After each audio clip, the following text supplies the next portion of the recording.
And we're going to get started. Okay, welcome this evening to another edition of Think with a Drink. This is the weekly webinar series brought to you by the Aries Foundation for Financial Education. And we are very excited. This is an ongoing series for us as we're sort of putting this all together. But this one is Where in the World Should I Retire? Part 2 in the series, which is just looking at it from overseas. If you missed the first one, which was where in the world, basically the top 10 places in the USA to retire, you can go to our YouTube channel, see the recording of that. And this one is just going to be just to, give a little intro for it. A little broader. These are 10 countries. So understand we're not doing deep dives into these countries, but we're giving you sort of the top 10 places. If you've been thinking about or wanting to retire somewhere in the world, these might be the places you sort of focus on or do your research and start thinking about. Just as we get a little housekeeping as we get started here. So a quick checklist, just so you know, the event is being recorded. We do share it on our YouTube channel. We do share it on our website. I'd like to keep your microphones muted. You don't have to worry about your cameras because the only thing that's being recorded is what's being shown on the screen.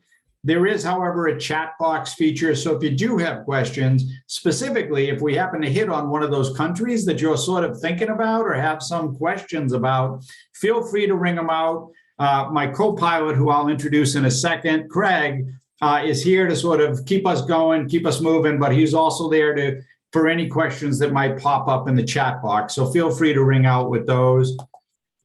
Speaking of your pilots for this evening, my name is Tom Alessi. I am the president of the Aries Foundation for Financial Education. I have been in financial services now for over 23 years. I'm an investment advisor. That means I act as a fiduciary. Whenever I'm giving guidance or advice to any of my clients, I want to bring my vice president, Craig. Why don't you introduce yourself? Sure. So I'm Craig Richardson. I'm the vice president of the Aries Foundation.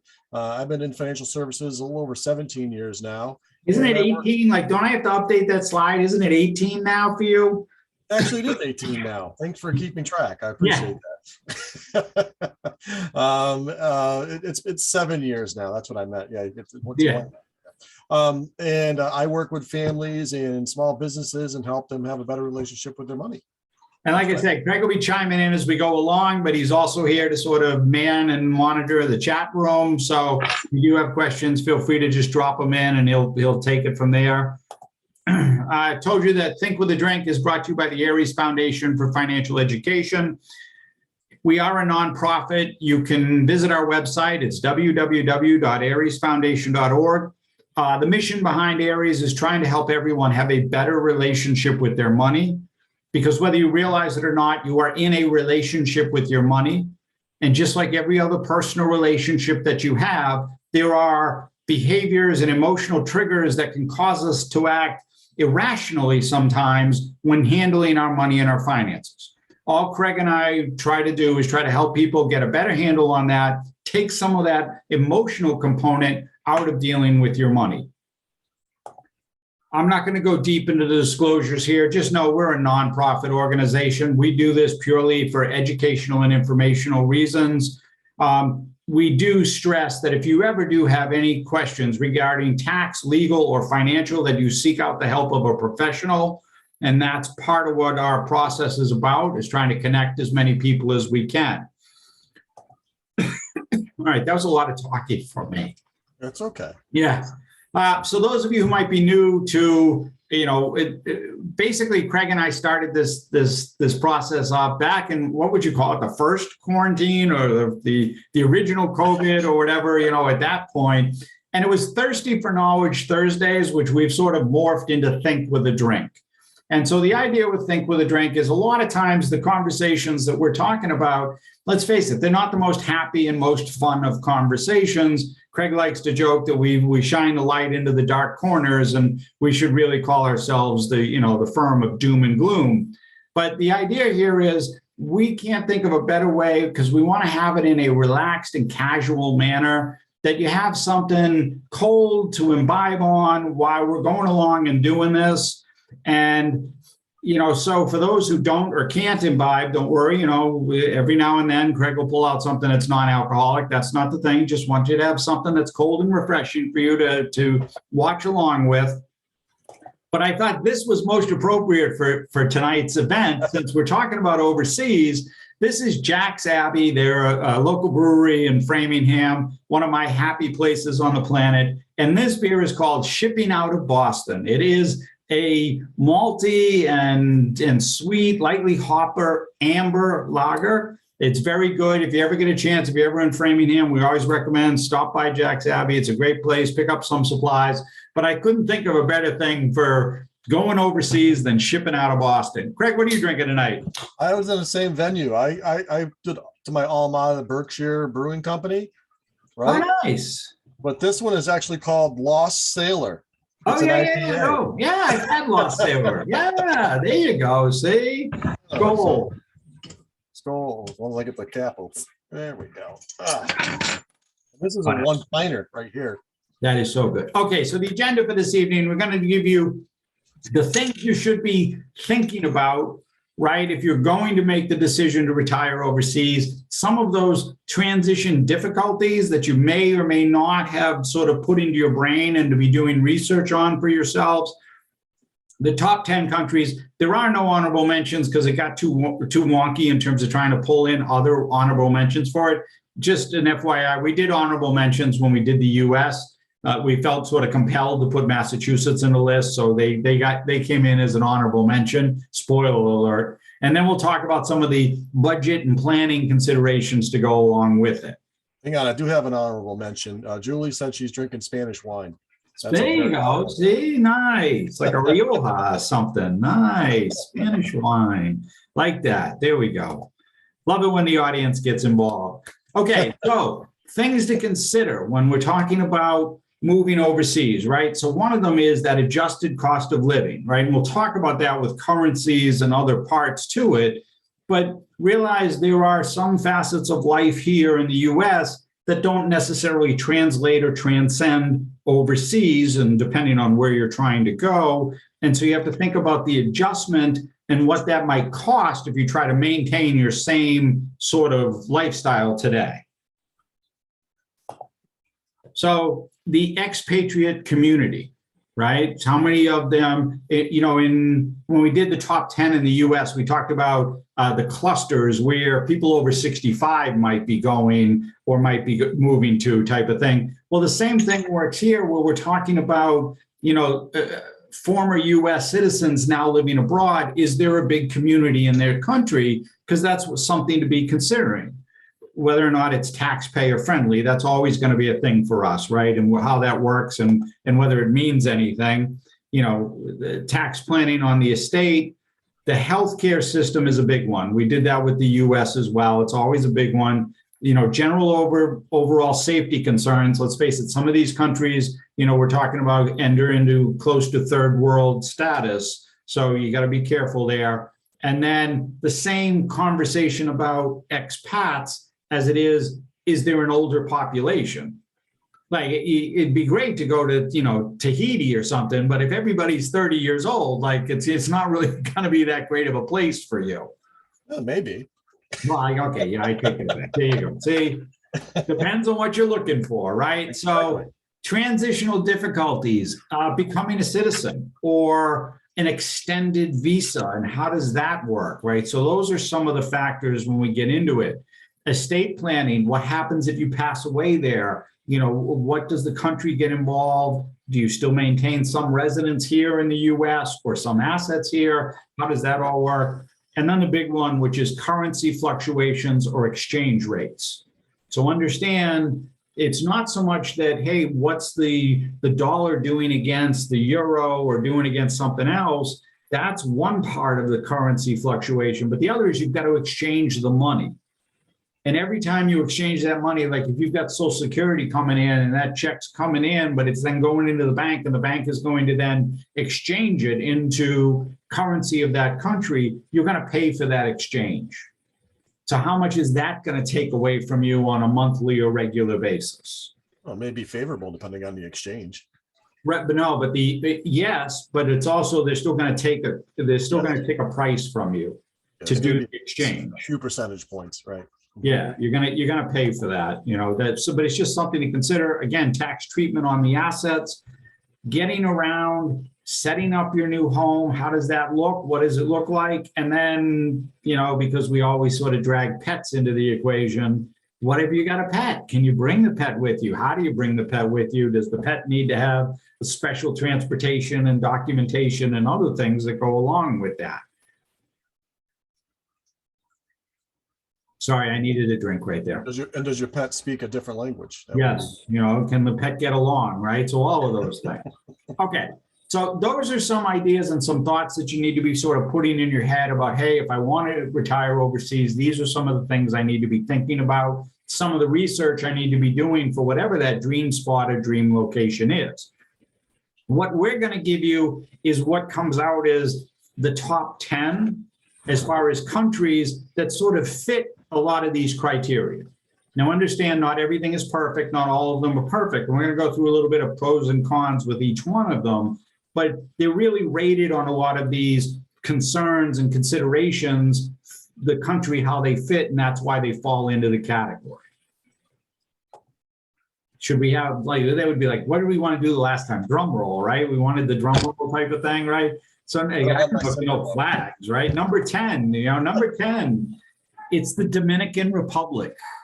So the Dominican Republic comes in because it may be, of all the countries in the world, the easiest to citizenship. They fast track you to become a citizen of the DR. So it's a short hop to the US. So if you have family that's here or still maintain some sort of assets or residence, you have, it's an easy flight back and forth. It's very inexpensive. Of all the Caribbean nations, this is probably the least expensive to live at. Healthcare, however, especially outside of the major metro areas, is a concern. Craig, what did you find out with the Dominican Republic? I didn't get that much on the Dominican Republic, to be honest with you. I was kind of counting on you this first one. I got the rest of them, but I didn't get the Dominican Republic. That's all right. So the average temperature is 80 degrees. So here's a fun little thing until if you hadn't seen, the USA one, a lot of the top places in the US were cold. That's what threw me with the list. Like they were, Minnesota and Montana and all of these cold. New Hampshire was one too, right? Yeah, but if you hunt and you like to be outdoors and still they were cold. That was the thing that got me. The average temperature of the Dominican Republic is 80. However, taxes, you may be paying taxes in both the US, like if you have money that's coming over, and in the Dominican Republic. So from a tax standpoint, that can be a little thing to be daunting and trying to deal with. And then, property is fairly inexpensive right now there, but, a lot of that is to do with some of the stability of the government and the way things are dealt with. So you always want to pay attention to that. Is Dominican Republic, they speak English there, or do you need to learn a different language? Yeah, so it is a Spanish-speaking nation. Yeah. Right. However, there is a flow of English going on. So it's because of the Caribbean and the fact that there are other languages spoken in countries all around it. Mm-hmm. You don't wind up in a situation of being so isolated if you don't speak another language. So you could get by. You could get by, yes. Oh, great. Okay. That's why it gets on the list. There will be others where that will become an issue, and we'll bring that up. And what side of the road do they drive on? I have no idea about driving. At that point, I'm retired. That's it. I'm going to the beach. No driving. Okay. Number nine, this is Thailand. Mm-hmm. So Thailand, and the reason is because of all the Asian countries, that this one is probably the most North American, the Western culture, lifestyle that's there. And of all of those countries, it is the most inexpensive place to live. It is one of the most inexpensive places to live. You can see the monthly cost is around $1,200. And they have very, very good healthcare. That's why they make the list. They're very high in terms of the healthcare.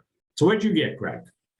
Also, one thing I thought was very fascinating is that they said that, it's a very friendly community and a very morally centered community. That 95% of the population there is actually Buddhist, which, There you go. yeah, it's right in the heart of Asia. So it makes it great for traveling around to different countries in your retirement, not just being in Thailand. Right. If that's a concern, if that's something, that's a part of this, right? The concern is, is travel or visiting other places a concern? Yeah. It's extremely expat friendly. There's huge populations of people moving into the northern part of Thailand. Right. So you won't be alone in your adventure. And they actually say there's a lot of online communities that communicate. So when you try to do that, you can do some research who's living there. Yeah. And what you already we're going to cover here is the average temperature. It's a tropical climate most of the year. Yeah. So, it does get a lot of rain and humidity in the summertime, but that's a tropical area. That's what you're going to get. There is a drawback there where more than likely, at most, you might be able to buy an apartment type of thing, like almost like a condo. Like the property ownership is very, very limited in Thailand. But it's also called the land of smiles. So everybody smiles there. Yes. No. That's why it's number 9, because, for some of those factors, but that it's a consideration there when looking at it from that point of view, because cost wise, and that, as Craig said, a lot of expat and a lot of North American culture goes on in Thailand. So certainly, goes why it warrants its place on the list. Isn't it too soon to say that it was the favorite vacation spot of David Carradine? That too soon? Okay, I don't know. Number 8 on our list. Number 8 is Ecuador. Okay. Now, so one of the reasons that Ecuador makes the list is that the currency is the US dollar. So there is no exchange, there is no fluctuation. So that's a big factor. The cost of living as far as the rest of South America is very, very low. You'd see the monthly average is about 2,000. And Ecuador has a solid healthcare. The healthcare is not a concern in Ecuador. What'd you find, Craig? Pretty much the same thing. The weather's fairly mild all year round, which is kind of nice. Like I said, you do get some rain and that, but I'm typical. It's not too bad. And not only is the cost of living low, but the high quality of living is high. Right. There's a lot to do there. It's a very diverse culture. So yeah, no, and it's a diverse landscape because you can go from the coast to the mountains in Ecuador. So that's part of that temperature thing, because obviously nearer to the coast, you're going to get the warmer, stronger, humid, tropical mindset, and then you can get up into the mountains and get a drier, cooler atmosphere there. Yeah, also heard great food was another consideration. Yeah. Mm-hmm. So one of the things is that safety, like Ecuador does not have some of the worries of the other nations around it, but it's still a concern, right? So it's still one of those, okay, wait a minute, but property ownership is very straightforward. It's very easy to purchase property in Ecuador. So that's one of the benefits to it, is that there isn't this hassle or, hoops and things to go through if you were I'm going to relocate and buy a piece of property there. All right, number 7, and I think this one was, if it wasn't making the list anyway, I would have forced its way onto the list. Just so the audience knows, not only am I a full-blooded Italian, I'm married to a full-blooded Italian. So Italy was coming onto the list no matter what, but it did come in at number 7 on its own, right? Mainly because where that says you can apply for and get an elective long-term visa, those of us with Italian patronage, Italian heritage, I can get a dual citizenship, and fairly easy for me to acquire dual citizenship in Italy. So if you, go ahead. So you should do that just for the fun of it, just so you have dual citizenship. Yeah, you know what? We thought about it. We were close there at one point. The family was sort of thinking about doing it. The healthcare, surprisingly, for some of the European countries is very high. We're not talking about, and for a lot of these countries, we're not talking about the major metropolitan area. So we're not talking about retiring in Rome, and you'll see later on the list a couple others. It's more about talking some of the outer areas to that. Rome is expensive, just like anywhere else. You go someplace, it costs a lot of money to live in New York City, less than it does to live in Buffalo. So, there's a difference there in terms of going outside. And part of this is, Craig and I talked about it with the US. As we extend this series, we'll probably be going into a deeper dive into some of the locations to finding those exact communities that would be better suited. Yeah, because we found, especially in the US, some of the states may not have ranked on the top 10, but some of the cities inside some of those other states were phenomenal. So you can't take the country or the city as a whole, right? Right, exactly. Now, taxes are high in Italy, and that's, so some of that is the drawback. What's going on with the country? What'd you find? Oh, what I find is, first off, like you already talked about the visa and the fact that if you have an Italian heritage, you can get dual citizenship. It can be affordable. Once again, it's going to be where you decide to reside. So You've got to be cognizant of that. Healthcare, food. I mean, really, the reason you're looking to move to Italy is because of the food, the culture, everything that, the art, all the stuff that it represents, that whole different lifestyle and European lifestyle. So as far as, would I move to Italy because it'd be more affordable than living here? That probably wouldn't be the deciding factor. It's more because you're going to want to be immersed in that Italian heritage.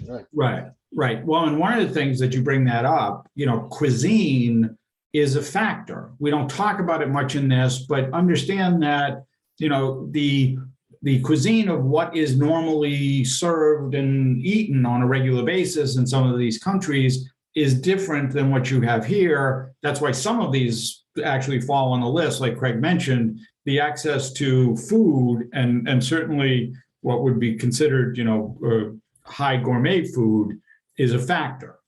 Yeah, we're also going to get a good cannoli. Yeah, I know. You got to get a good cannoli and gelato. So the average temperature, it's a Mediterranean country, it does have its movement, on the coast is beautiful. While healthcare is very good, medication, prescriptions and those type of things can be very expensive. So that's a consideration. And for Craig talking about driving around, right? So they are, for Boston drivers, they make Boston drivers look, placid basically in terms of going through that. Gas is high and driving is crazy. So just understand that if you're trying to get around in Italy, you're better off served using the metro and other forms of transportation than really trying to drive yourself all over the place. Or stay on the country and ride your pedal bike. Right. Yes, or get a moped, right, or a Vespa for that over there. Right? It's got to be a Vespa. Yeah. All right, so number 6. So this one surprised me coming onto the list. I wasn't really anticipating that Ireland would show up on the list.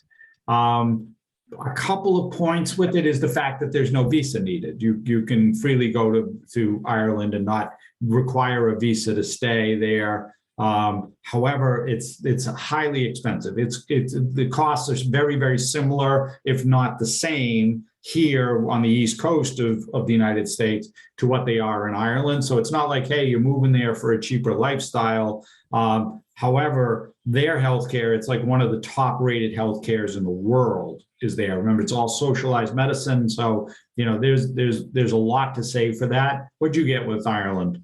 Sure. So on the cost aspect, actually, in order to retire in Ireland, if you're a single individual, you have to have $56,000 of guaranteed income. And if you're married, it actually doubles to 112. They don't give you a consideration for being married. So yeah, they're not letting you retire in that country unless they know you can afford it, because they're not going to put you on their social system. Right. Unless you are related to a leprechaun, and then you'll be okay. But or something, right? Yeah. I get into that. So the other thing is that they sort of speak English, right? So you can't get by, and so you can kind of figure that out. There's almost no crime. I mean, it's very, very low crime, petty theft, that kind of thing, but nothing major. And everybody says, well, the temperature is 55 degrees, but there's parts of Ireland that are very, very warm in the summertime just like, a lot of other countries. So, Oh, yeah, no. But, for the most part, and well, I don't know what happened to my clicker there. It rains a lot, right? So while yes, it does get warm and can be bright and sunny, a lot of times you're getting overcast and cloudy, right? But if you're somebody who doesn't want that tropical lifestyle, is not a sun worshiper, it's okay, right? It's okay to go to some place where it's not going to be, 80 degrees, bright and sunny every single day. I'm okay with that. There's nothing wrong with it. Just expect that you're going to get an amount of rain when you're there, but you don't need a visa or permit to purchase real estate. So again, one of those easy countries to acquire property. And so long as, I guess, like Craig said, you meet the criteria, that you can certainly retire there. and once again, it's going to be one of those things where you're not doing it because it's less expensive, but the culture is more laid back. It's a whole different type of lifestyle there. So it's just, choosing what kind of lifestyle you want to have in retirement, not just the cost. Right. All right. So I don't think this one really surprised anybody that it comes on the list. France, sort of similar to what Craig had mentioned with Italy, where it's culture, it's food, it's the lifestyle that goes along with that. Residency is fairly easy to get in France. We're not talking about retiring in Paris. If you retire in Paris, this is a different conversation. Like, you'd have to find the specific lower cost neighborhood in Paris to try to, really make it that affordable, because it's still expensive. But France has the best healthcare in the world. It is the most highly rated healthcare system in the world, which is why it makes its way onto the list. What did you find? Well, not only is it the best healthcare in the world, it's also the cheapest healthcare versus the American system, where it's not free. You're going to pay a $5 to $10 copay. You need major surgery, it's going to be $250 out of pocket. So that is absolutely, with a high cost of living in retirement, just because of the medical costs that get incurred, it's a great alternative in that respect, even though it may not be dollar for dollar cheaper than living in the US from just a cost of living perspective. Right. The other thing is, like I said, they're very laid back as far as vacation time. When people get together and have social engagements, they're more talking about what they're doing in their leisure time than they are about work. They hardly ever talk about work. They live to live, work to live, as opposed to living to work. And the other thing is, you aren't going to need to learn French. Right. I mean, you could probably get by, but you're not going to be looked upon favorably. Right. It's a good point. That's where we start getting into that with some of these areas and some of these countries, right? So specifically, when you start talking about going away from that major metropolitan area, like in this case, Paris, you start going on outskirts and outside of Paris, retiring someplace that's like a 45-minute train ride outside of Paris is ultimately affordable. But as Craig said, you're going to be inundated more in a French culture, French speaking area, than you are with people who are going to have English as a native course or ability to converse freely that way. Right. But as a quality of life, I mean, there's so much to do and there's so much culture. I mean, it's just, and you're in the middle of Europe. So once again, you can go to Italy, you can go to London. There's tons of places, Spain, just because of the location. Right. Yeah. Culturally, it is the quality of life ranking is through the roof. There are high taxes, but that part of that is the healthcare system.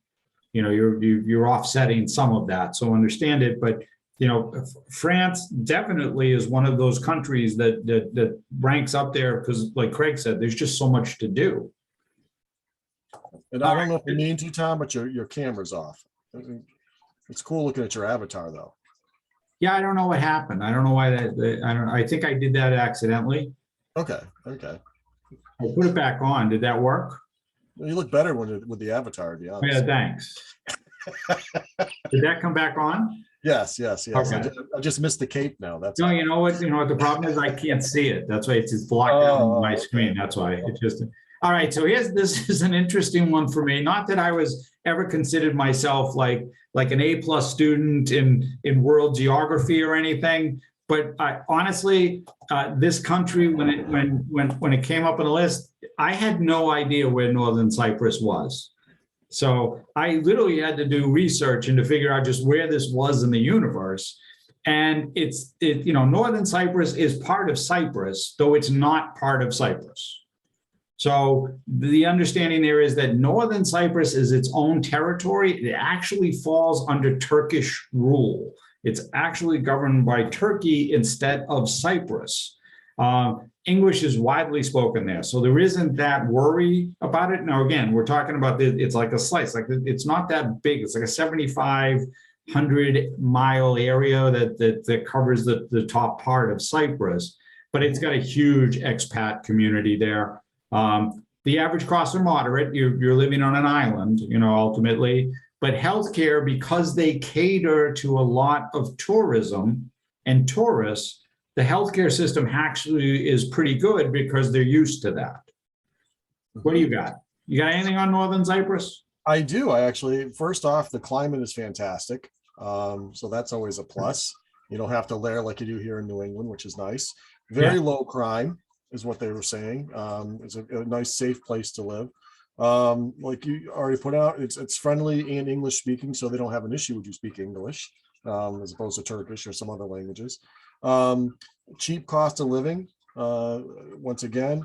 And the big thing I thought was really interesting, this is a huge plus in my box, is no tax on pension income. Right. Yeah, that's a big one. So one of the things, though, it is not part of the EU because of that whole thing of being a province or under Turkish rule. So Cyprus is part of the EU. They're a separate country. So you just have to understand that. So that can be a little bit, you're having to deal with that part of it. And that can affect visas and residency stays. So that's the one thing they're trying to set up and stay. I'm going to stay for the remainder of my days. You just want to make sure you go through the process and make that happen. Right. And I think anytime you're living in Europe, you got to remember, it's not like the United States where you just go from state to state and you don't have to think about it. Every time because some of these countries are the size of some of our states. Right. Right. And so you can move along and it's great to, but you got to understand what all the rules, the laws, and the currencies are from one country to the next. Yeah, absolutely.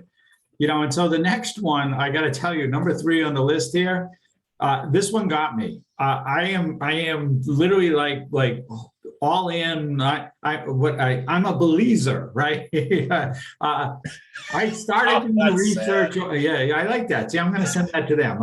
I started doing the research on Belize, and I got to tell you, the more I look at it, this one is really starting to say, gee, maybe I should really be thinking about this. English is the official language, right? They allow you to bring in, it's like $150,000 worth of goods without any import tax whatsoever. It's very, very low cost. However, healthcare is a question mark and a concern, right? So if you have health issues or health concerns, Belize may not be the place for you, but if you're relatively or fairly healthy, and we'll talk about it in the next half of this slide, this could be the place. What'd you get on Belize? I pretty much got the same thing you did as far as information on Belize, and it's the same thing. It's really cool. It's like low cost of living. It's easy because they speak English and you can use U.S. currency there. The weather's fantastic. Same concerns though, right? If you're going to be retiring, you're assuming you're going to be there for your whole retirement, then healthcare is an issue. However, maybe you're not there for your whole retirement. Maybe you come, you're there for 15 or 20 years and you move back to the States after that. So, it's only a 3-hour flight. That's the other thing. You're only 3 hours to the US. Yeah. So if you did need major surgery or some kind of issue, you could pop back to the US and get your care. Right. Right. So as far as doing that, so that's one of the things with it. I will say the one thing they did have, and for those who don't know or haven't dealt with European countries, VAT is value added tax. So pretty much everything comes with a value added tax, right? So you get hit, Craig just came back from England, so he knows about getting hit with VAT every time he goes someplace. They hit you with VAT, basically. Well, I learned about it about halfway through the week and found out I was double tipping. I didn't know why. When I would come down to breakfast every morning, the guy was sitting there with my coffee waiting. Like, holy crap. Yeah. oh, come sit here. I have your coffee. It's all set. I'm like, okay, this is great service. But so, I mean, as far as you know, I got to tell you, with all the ones on the list, this one has really started me sort of, you know, getting the mind rolling and looking at it. You know, some of those places that you can get pretty close to a beach compound and you know, be there, and you know, average temperature is 80 degrees. Like this one really started, you know, I'm starting to sort of trend this way as far as looking at it. Number 2 on the list really surprised me. I got to tell you, Mexico came up on the list, right? But there's several reasons for it. One, it's easily accessible to the US. Let's face it, you can drive there, right? So, you know, you can get there fairly easily. However, much like Craig mentioned when dealing with France and other locations, depending on where you go in Mexico, English is not necessarily well-versed or well-spoken, right? The average monthly cost is fairly cheap. And a lot of North American, your old familiar franchises are in Mexico. So if you're one of those and you're missing McDonald's or whatever, for whatever reason, they're probably going to have one somewhere nearby. If you ever get that Jones for, I got to have a, you know, a Pizza Hut or something or whatever it is, those franchises, a lot of them operate in Mexico. That's good news. Absolutely. No. What'd you find? The reason why I wouldn't go to Mexico. Yeah. So the other thing, like you said, it's ease of residency too. They don't have a problem with you living there. They actually want you to live there, right? It's close to the U.S. And this is a big factor when people think about retiring because they have families still here in the States. Yep. And so they're afraid to move too far away, you know, like Thailand or some of the other ones we had on the list. This is something you could take a quick flight and be back in the States and, you know, visiting your family, and vice versa. They can visit you in Mexico fairly easily. The mild, mild climate, and actually surprisingly, you didn't bring it up. The healthcare system's very good there. Yeah, very robust healthcare system, which is kind of nice. So yeah, and yeah, I got, you know, crime is a concern. Yep. You know, crime, and we didn't mention it with the Dominican Republic, because I will say, you know, it's not so much crime like we're thinking about here. You're thinking about cartels. You're thinking about, you know, gangs and cartels in Mexico. But what you have is, let's call it that if they know that you're English speaking and you don't speak the language and you don't really have a clue, you can get ripped off pretty easy. Well, yeah, but you can't hear too.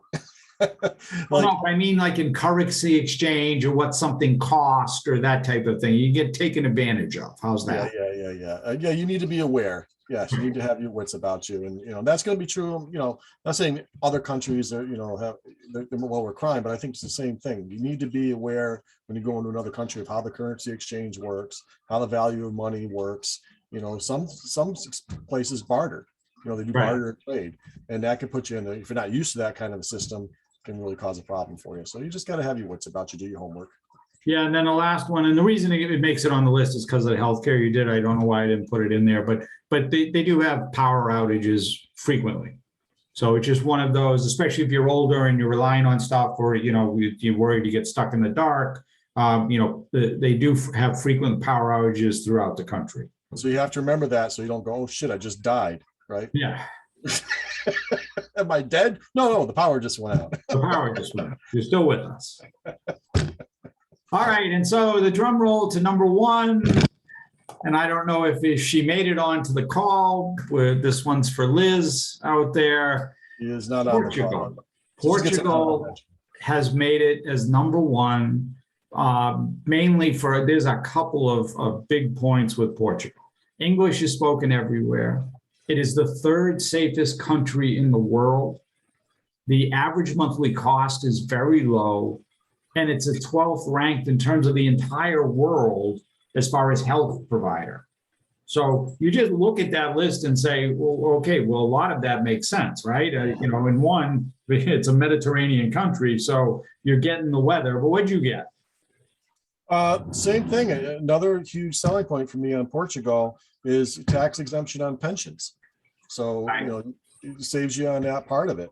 So the mild climate, fantastic food, You already talked about the healthcare system being very good, and low cost of living. So someone saying I'm on a fixed income, you can live a very, very high quality of life on a very low income there, comparable to where we are now.